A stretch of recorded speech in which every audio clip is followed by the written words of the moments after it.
talagang tuloy-tuloy ang ratings nito ay gagawing pelikula ang Galema. Kasi ginawa ito ni Snooki Serna before. Opo, sa pagkakaalam ko po, ang nabili pa lamang ng ABS-CBN ay ang rights para sa telebisyon. Hindi ko pa po alam kung panibagong negosasyon na naman po yun kung gagawing pelikula. Sana kasi ngayon pa lang sobra na kaming banded na ng buong cast, masaya lagi sa taping. So kung magagawang pelikula to, sigurado tatabo din. Ayun. Kay Meg Gilberian naman, Meg, ayan. Yes, po. Ito, di ba sa kabilang stasyon, hindi ka napansin. At narito ka na sa ABS-CBN. May pressure ba sa'yo na ito yung kasama mo talagang magagaling mga veterano sa Galema? Ngayon po kasi, nagpapasalamat po akong sobra dahil nabigyan po ako ng opportunity mapasama sa Galema. And working with them po, super pressure po ako, lalo na po yung sa role ko po, kailangan ko pong galingan para po hindi po mawala. At saka, yung character ko rin po kasi, kailangan mabigyan ko siya ng justice para maging maganda lalo yung storya. So, working with Direk po, syempre, i-guide po niya kami, pati na rin po yung mga co-actors ko. So, nandun po yung excitement ko rin po na makakatrabaho ko po yung mga veteranong artista ngayon kasi po marami po ako matututunan sa kanila at alam ko pong mag-grow po ako dito sa ABS-CBN as an actress. Okay, congratulations. Thank you po. Thank you, Peter. Last two questions na tayo, Aaron. Yes.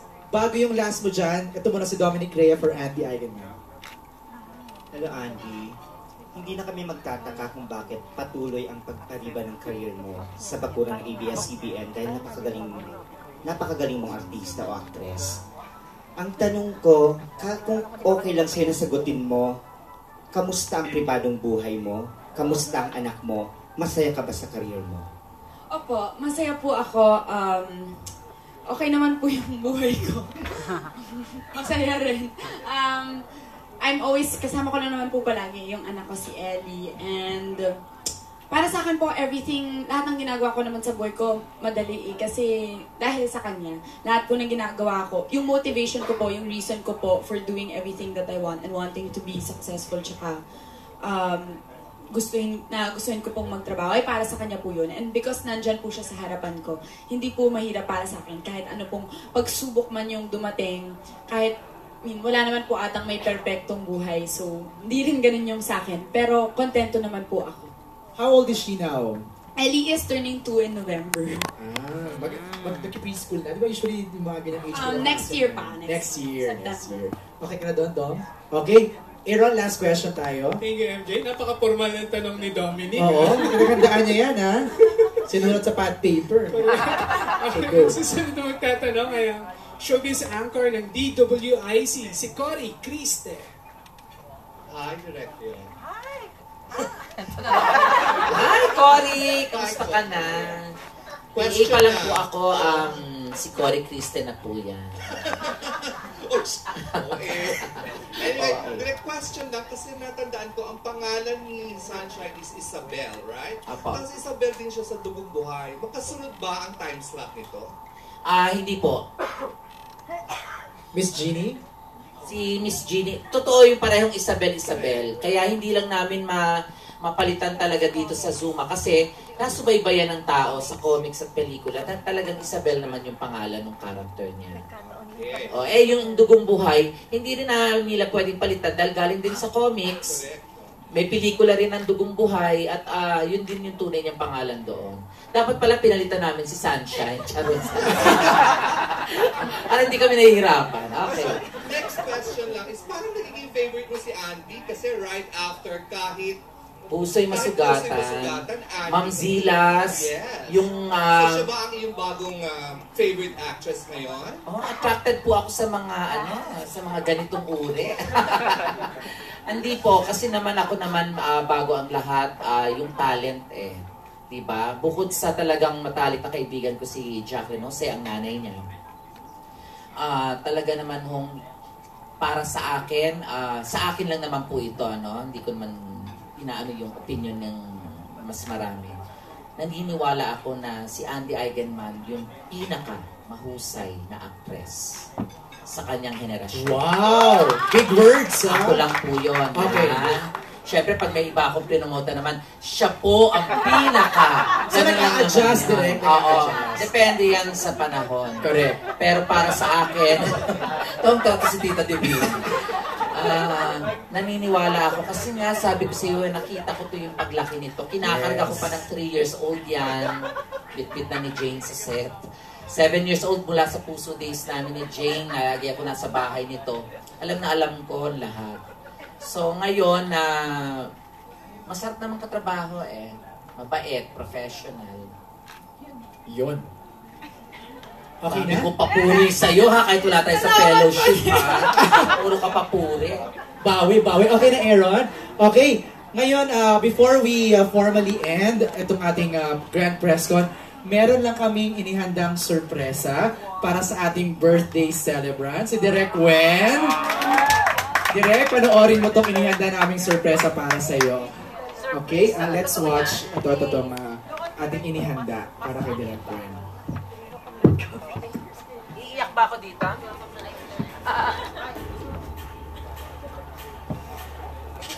Mula sa kanyang mga dekalibreng drama, Iniingatan kita na parang sa prinsesa. Makikipagtagpo ka na sa isang hapos lumato? Ha?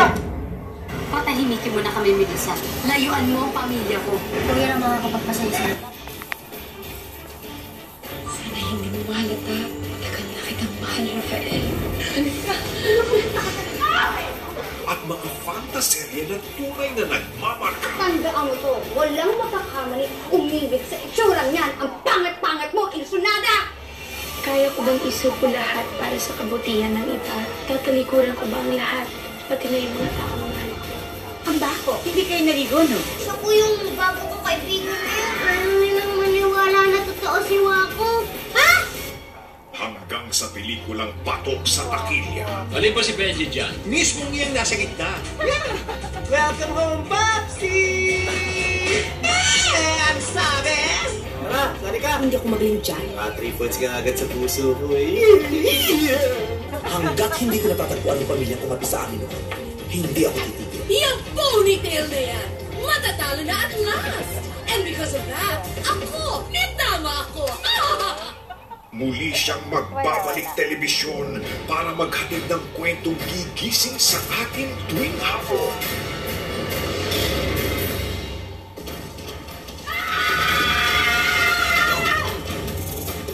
Ang Galema, anak ng Mizuma.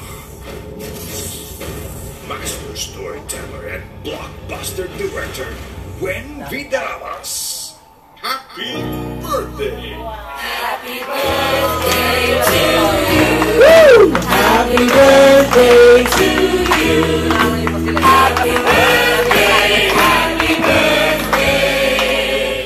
Happy birthday to you. Happy birthday to you. Sabay-sabay tayo! Happy birthday to you! Happy birthday, happy birthday. Happy birthday to you. Birthday, Drake! Happy birthday to you. Happy birthday to you. Happy birthday, happy birthday. Happy birthday to you. Ayan, happy birthday, Direk Wen! O, blow na daw, Direk, blow! Salamat po ng maraming-marami. Pati kayo ay nasama dito sa aking surprise. Maraming pong salamat to my Galema family. Kahit na ako mismo isang malaking impacta. Ayan. Uubusin niyo yung hangin ko, no? Ayan po. Ang dami. Ayan. Ilang kandila pa? 800 ho ito eh. 204 na ho ang isang po. Direct your message naman. Anong pakiramdam ng 28 na? Nako, grabe yung pressure. Maraming salamat lagi. Wala na akong ibang hinihiling kung hindi yung ganito yung makapagpasaya ng tao dun sa bawat gagawin ko at makapag-iwan ng tatak maski papano dun sa abot ng aking makakaya. Maraming salamat po sa, alam nyo, mahal ko kayong press. At enjoy na enjoy akong every week ay may press con. Next week po ulit meron. Thank you, Direk Gwen. Salamat po.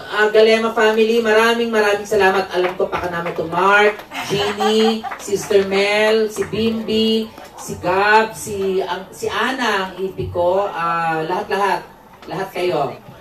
PD, si Danny, lahat, si Elmer, si Alan Chanlyong ko. Maraming salamat po sa inyong lahat. Direct sa VTR ngayon, nakita namin ng mga alaga mo. From Claudine, to Ann, to Ai, to Vice, now si Andy. Yes, oo. Okay, final message. Tingnan mo lahat sila, no? May pagka-impacta.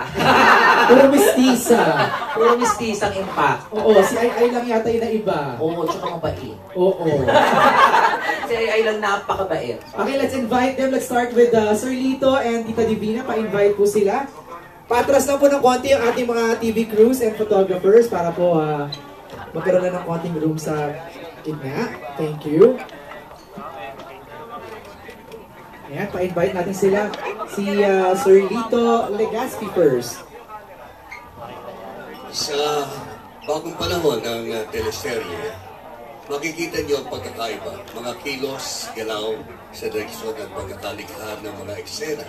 Itong Galema ay pambihira at ako'y naniniwala na kapag hindi nyo napanood ay inyong kagigiliwan at sasabihin sa inyo mga kaibigan na panoorin ng Galema pagkara sa hapon. Thank you po, Tita Divina. Napakaganda, trailer pa lang, katulad ng sinabi ko. Nagugulat ako. At unang-una sa lahat, nagpapasalamat ako sa Panginoon. Sa pangalawang pagkakataon, eto ko sa ABS-CBN, Miss Jeannie, and everybody. And most of all, Lord, alam mo kung sino yung taong yon. Maraming salamat sa Kanya at sa inyong lahat. Manood kayo, huwag niyong bibitawan, at ipagsabi niyo na ngayon pa lang, September 30, Galema. Okay. Oy, may paraffle tayo na 5 watches from Mateo. Pakibigay na kay Mateo yung ating raffle para makabulot na siya ng 5. Carlos, ang archaeologist, di ba, ng Galema. Ayan, mula sa hardworking staff ni Grupo ng Galema. Maraming salamat po sa inyo lahat. At sana po, supportahan niyo po, Galema. Alam po natin kay Direk Gwen Diramas Buto, so napakaganda po nito. September 30 na po. Maraming salamat. Thank you. And of course, Ms. Cheryl Cruz. Yes, samahan niyo kami sa aming paglalakbay, sa lahat ng mga characters namin, sa aming paglalakbay dito sa teleseryeng bago, Galema, sa direksyon ni Gwen Diramas. At maraming salamat din sa tiwala ng ABS-CBN for this project na ipinagkatiwala sa akin. At maraming salamat din sa iyo, Lola Angge, I love you. Thank you, Ms. Cheryl. Ang bongga ng reunion niyo sa ASAP. Ay, thank you! Diba? Ang bongga nun. Thank you. Of course, we're very excited for Meg. Meg, ikaw naman. Hello po sa inyong lahat. Ayan po, panoorin niyo po ang Galema. Abangan niyo po dahil ito po ang unang-unang serye ko pong gagawin po sa ABS-CBN po. So, sana po supportahan po ninyo. And of course, I'm very inspired kasi Mateo Gudicelli. Yan po, maraming salamat po sa pagpunta nyo at ABS-CBN, maraming salamat for this another opportunity. Remember po, Galema, anak ni Zuma, September 30 na po, directed by Gwen Diramas. Maraming salamat po sa inyo lahat. Ang pinakamahusay na aktres, Asper. Asper, Direk Gwen. Andy. Yes, maraming salamat po ulit sa pagpunta ninyo. Sana po, sana po dahil po sana maikling pag-uusap natin ay talagang maisipan yung tumutok sa Galema. Malapit na po sa September 30 na. Sana po, supportahan ninyo po kami at abangan po natin lahat. Ang reyna ng mga ahas, Direk Gwen. Ang reyna ng mga ahas.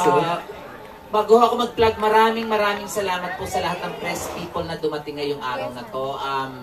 As always, laging kailangan namin po ang tulong ninyo. September 30 na po ang simula ng Galema, ang anak ni Zuma. Sana po tulungan nyo kami na malaman ng lahat ng tao na may ganitong palabas na talaga namang hindi po madaling gawin. Maraming pong salamat. Okay, bunot na si Mateo. Pakiabot na yung ating fishbowl.